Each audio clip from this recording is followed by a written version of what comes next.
Bismillahirrahmanirrahim. Selamat datang di channel Fai Big Heart ini. Silahkan subscribe bagi yang belum, kasih like dan share agar kita sama-sama ikut berbagi. Terima kasih. Al-Qasim Az-Zahrawi adalah ilmuwan Arab dan Muslim terbesar di bidang bedah atau operasi. Dia dikenal sebagai ahli bedah terbesar di dunia hingga masa kebangkitan Eropa. Dia juga merupakan pelopor dalam berbagai cabang ilmu bedah dan seninya, serta banyak menemukan berbagai peralatan bedah. Maka wajar apabila dia mendapat gelar Bapak Operasi dalam sejarah kedokteran. Nasab dan nama panggilannya, dia adalah Abu Al-Qasim Khalaf bin Abbas Az-Zahrawi Al-Anshari. Dia biasa dipanggil dengan nama Az-Zahrawi karena dilahirkan di kota Az-Zahra, yaitu sebuah kota di pinggiran Cordova, ketika menjadi pusat pemerintahan Khalifah dinasti Umayyah di Andalusia.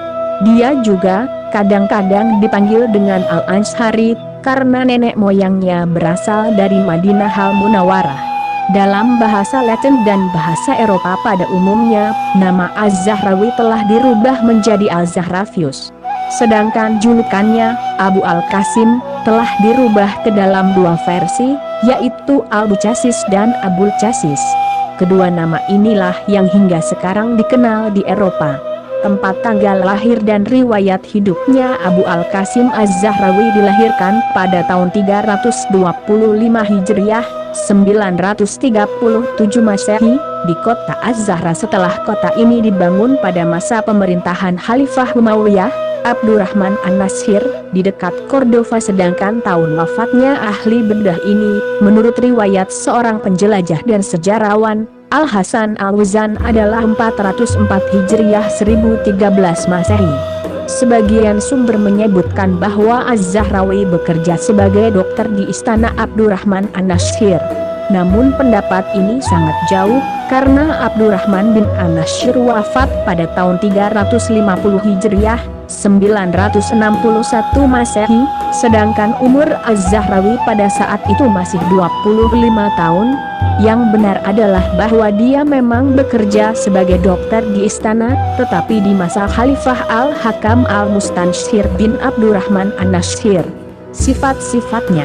Seorang sastrawan dan sejarawan, Al-Humaydi, mengatakan dalam bukunya Jazwatul Muqtabans fi Ahbari Ulamai Landaus bahwa Zahrawi merupakan orang terhormat, agamis dan berilmu, sebagaimana juga ada pendapat yang mengatakan bahwa Az-Zahrawi menggunakan separuh waktu siangnya secara khusus untuk mengobati orang yang sakit secara cuma-cuma karena mengharap Allah Subhanahu wa Ta'ala.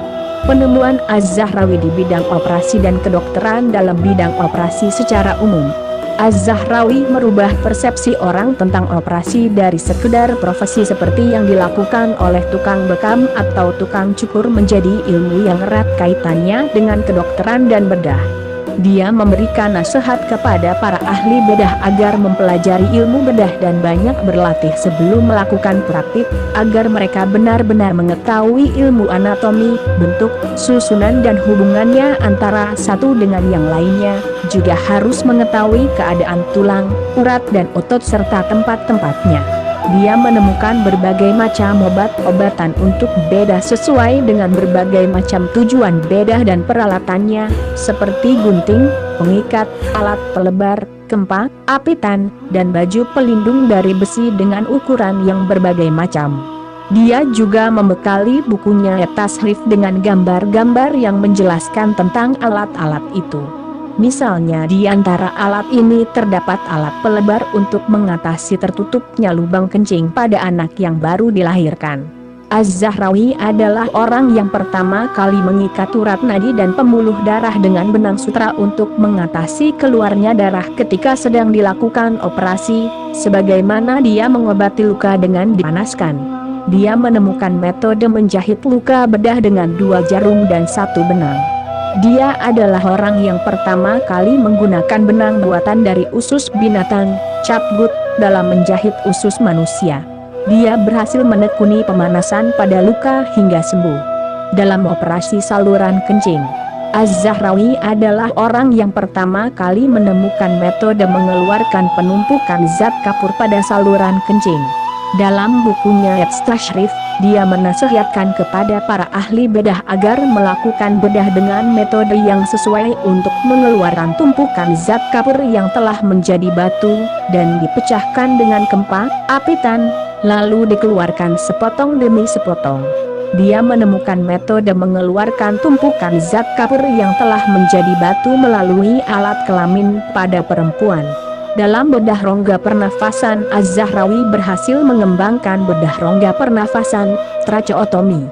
Metode bedah seperti ini sebenarnya telah ditemukan oleh orang-orang Mesir kuno untuk mengobati orang yang sakit dan tercekik tenggorokannya. Metode ini kemudian ditiru oleh bangsa Yunani dan dimasukkan ke dalam buku-buku karangan mereka. Namun mereka tidak melakukan metode ini, karena sangat berbahaya dan banyaknya kematian yang disebabkan oleh metode bedah ini yang dilakukan oleh mereka. Bahkan mereka kemudian mengharamkan untuk melakukan bedah dengan metode ini. Dalam bukunya Tashrif, Az-Zahrawi menjelaskan tentang tercekiknya tenggorokan dan bagaimana metode membedahnya berdasarkan pengembangan yang dia lakukan. Dia mengatakan bahwa dia melakukannya pada kambing, kemudian memantau perkembangannya, sehingga untuk pertama kalinya dia mampu menggabungkan tulang-tulang rawan pada batang tabung udara secara tepat setelah melakukan bedah dan sembuh total. Sekalipun metode bedah seperti ini sekarang telah banyak mengalami perkembangan, akan tetapi semuanya tetap berjalan berdasarkan kaedah-kaedah yang telah dibuat oleh Abu Al-Qasim Az-Zahrawi. Barangkali yang lebih banyak menerangkan tentang keunggulan ilmuwan Arab ini dalam bidang operasi adalah bahwa Presiden Amerika pertama, George Washington, terserang penyakit tercekik tenggorokan pada tahun 1799, atau 2 tahun setelah pensiun dari jabatannya sebagai presiden. Baru 1 hari terserang penyakit ini dia langsung mati, karena dokter yang menanganinya memang benar-benar bodoh dan tidak tahu metode melakukan bedah pada batang tenggorokan yang pernah dilakukan oleh Az-Zahrawi 8 abad sebelumnya. Dia juga tidak mengetahui batang tabung udara yang ditemukan oleh Ibnu Sina untuk mengobati orang-orang yang sesak nafas karena tercekik tenggorokannya, asfiksia. Az-Zahrawi berhasil memotong tumor daging yang tumbuh di hidung. Dia juga berhasil memotong amandel dari pangkalnya dengan metode operasi dalam bedah alat pencernaan. Dalam bukunya Tashrif, dia menjelaskan tentang keadaan pasien yang harus menjalani operasi usus besar. Menurutnya, pasien yang akan dioperasi hendaknya ditidurkan di atas kasur dalam keadaan kepala di bawah apabila yang dibedah di bagian bawah usus, dan sebaliknya kepala pasien berada di atas apabila yang dibedah di bagian atas usus. Tujuannya adalah untuk mengurangi darah yang keluar ketika sedang dilakukan operasi dan memudahkan bagi pembedah untuk menjalankan tugasnya. Karena itu, Az-Zahrawi adalah orang yang pertama kali melakukan bedah dengan metode posisi terbalik yang oleh orang barat disebut Trendelenburg position. Padahal, Az-Zahrawi lebih awal menemukan metode ini dibandingkan dengan Trendelenburg. Az-Zahrawi adalah orang yang pertama kali membelah bagian luar hati, lever, dan mengobatinya dengan metode pemanasan. Dalam mengobati penyakit wanita dan ibu melahirkan. Dalam bukunya Tashrif, Az-Zahrawi menjelaskan beberapa metode untuk menolong kelahiran yang sampai sekarang ini masih dipakai. Dia melakukan operasi untuk mengeluarkan janin dengan alat-alat khusus.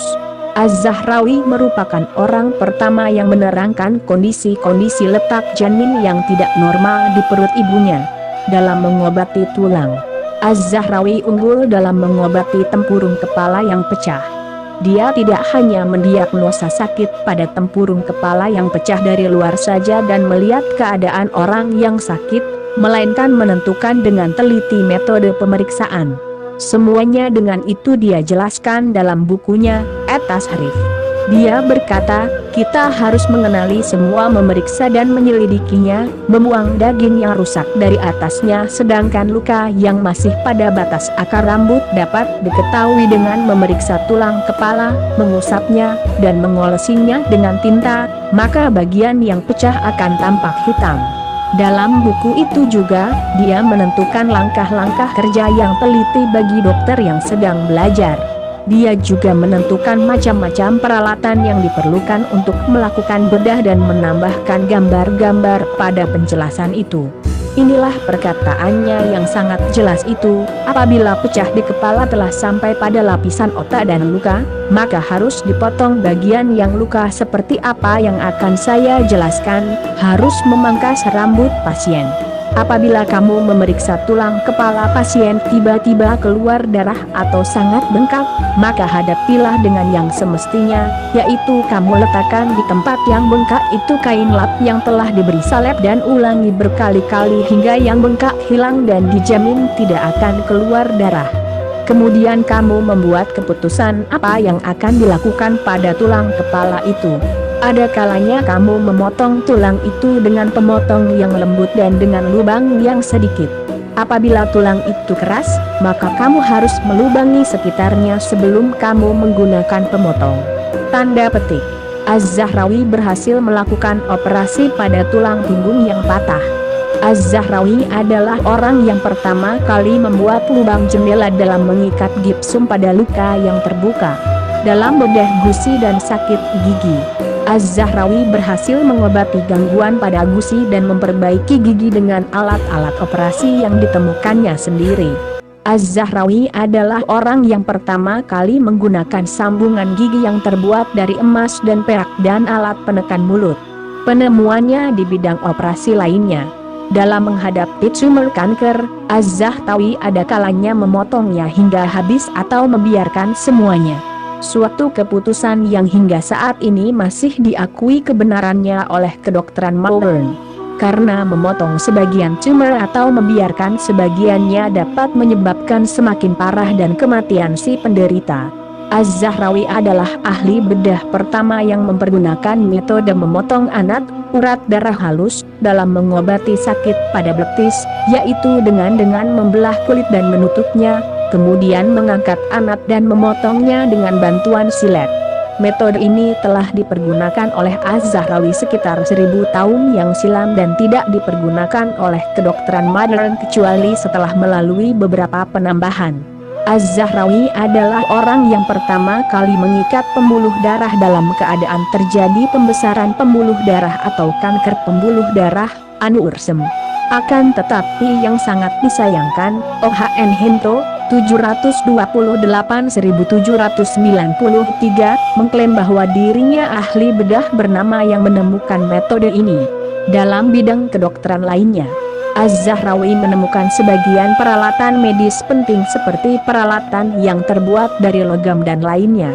Az-Zahrawi adalah orang yang pertama kali menjelaskan semetode detail hubungan antara kesiapan sebagian anggota badan yang memerlukan transfusi darah dengan faktor keturunan. Pada kenyataannya, ini menunjukkan pada keadaan hemofilia atau kecenderungan faktor hereditas pada transfusi darah. Az-Zahrawi berhasil mengobati orang yang sakit TBC yang juga terserang penyakit keropos pada tulang belakang. Akan tetapi yang sangat disayangkan bahwa hasil penemuan Az-Zahrawi ini diakui semetode zalim sebagai penemuan ahli bedah Gris, Presvalbut. Az-Zahrawi membedakan antara berbagai yang disebut penyakit berkepanjangan. Penyakit berkepanjangan inilah yang saat sekarang dikenal dengan istilah tetanus. Dia menjelaskan gangguan yang disebabkan oleh penyakit ini dan tanda-tandanya sebagaimana yang dikenal oleh kedokteran modern. Az-Zahrawi mampu mendiagnosa orang yang terserang penyakit kelumpuhan yang disebabkan oleh terputus sebagian syaraf, dan menyebut nama pengobatannya dengan istilah relaksasi. Dalam bukunya, At-Tashrif, Az-Zahrawi menemukan penjelasannya secara panjang lebar tentang penyakit lepra. Dalam penjelasan ini, kita akan menjumpai karakter pertama yang diderita oleh orang yang berpenyakit kulit ini, yaitu suka marah. Dalam bidang farmasi, Az-Zahrawi dikenal memiliki keistimewaan dan pengalaman yang banyak dalam mencampur dan menggunakan obat-obatan, hingga kita dapatkan dalam bukunya, At-Tashrif, bahwa pembahasan terbanyak dari 30 artikel yang ada di dalamnya membahas masalah ini. Dalam hal ini, Ibnu Abu Ushaibliyah dalam bukunya Liun al-Anba mengatakan, dia adalah seorang dokter terkemuka dan berpengalaman dalam mengolah obat-obatan baik yang tunggal maupun yang dicampur, dan pengobatannya sangat baik. Az-Zahrawi adalah orang yang pertama kali menggunakan cetakan khusus dalam membuat tablet obat-obatan. Keunggulan Az-Zahrawi secara ilmiah meliputi dalam bidang farmasi, sebagaimana dikatakan oleh Ibnu Al-Awam Al-Shibli di dalam bukunya, Falahah, bahwa metode Az-Zahrawi dalam menyuling air bunga mawar lebih baik dari semua metode yang ada. Selain itu, Ibnu Al-Baitar memakai nama Abu Al-Qasim Az-Zahrawi sebagai kosakata dalam penyulingan minyak. Karya Az-Zahrawi, Kitab At-Tashrif Liman Ajiz 1 An-Talif merupakan ensiklopedia kedokteran yang lengkap dan ditulis oleh Az-Zahrawi meliputi semua cabang kedokteran, sehingga orang yang telah membaca buku ini tidak perlu untuk membaca buku yang lain. Buku ini terdiri dari 30 artikel, dan setiap artikel meliputi beberapa pasal pembahasan. Berikut sebagian dalam buku tersebut. Artikel 1 berisi tentang masalah-masalah kedokteran semetode umum, seperti hasil penelitian, contoh-contoh, pengetahuan tentang anatomi dan komposisi obat-obatan. Artikel 2 berisi tentang macam-macam penyakit, gangguan dan metode pengobatannya. Artikel 19 berisi tentang kedokteran dan kecantikan. Artikel 23 berisi tentang pakaian khusus yang harus dipakai oleh orang yang menderita sakit di sekujur badan. Artikel 26 berisi tentang makanan yang menyehatkan bagi orang yang sakit, dan Az-Zahrawi telah menyusunnya sesuai dengan berbagai jenis penyakit itu sendiri. Artikel 27 berisi tentang makanan pada sebagian aspeknya saja. Artikel 29 berisi tentang nama-nama obat dengan berbagai bahasa, fungsi dan manfaatnya dan ukuran atau timbangannya. Artikel 30 berisi tentang operasi bedah, metode membalut tulang, dan apa yang dilakukan pada tangan, seperti pemanasan, pembelahan, pengikatannya dan metode melepaskannya. Sedangkan sisa artikel lainnya, demikian juga dengan kebanyakan dari isi artikel 27 berisi tentang obat-obatan, baik yang diminum sendirian maupun setelah dicampur. Adapun artikel ke-30 merupakan tulisan pertama yang meliputi serta metode penggunaan dan pencampurannya. Semua ilmu bedah. Dalam buku ini, Az-Zahrawi menambah gambar-gambar yang menjelaskan berbagai macam peralatan bedah. Pada artikel ini juga dibicarakan beberapa bab secara khusus tentang anatomi, penyakit wanita dan kelahiran, metode mengajarkan kepada dukun beranak, bidan, bagaimana mengeluarkan janin yang mati di dalam rahim, operasi kedua mata, operasi kedua telinga, operasi kantong suara, operasi gigi, dan metode mengobati patah tulang atau tulang terlepas.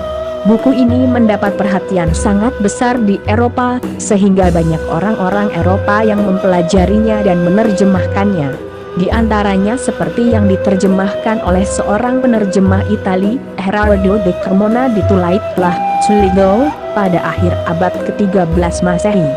Buku ini diterjemah ke dalam bahasa Latin dengan judul Chirurgin, Ilmu Bedah. Sebagian yang lain ada yang menerjemahkan bab demi bab ke dalam bahasa Latin sejak tahun 1423 Masehi. Di antara penerjemah itu adalah Petro Argilona. Mengingat pengaruh buku tashrif ini sangat besar di Eropa bagi para ahli bedah secara umum dan bagi para ahli bedah Itali dan Prancis secara khusus, maka mereka menempatkan Az-Zahrawi sejajar dengan Galenus.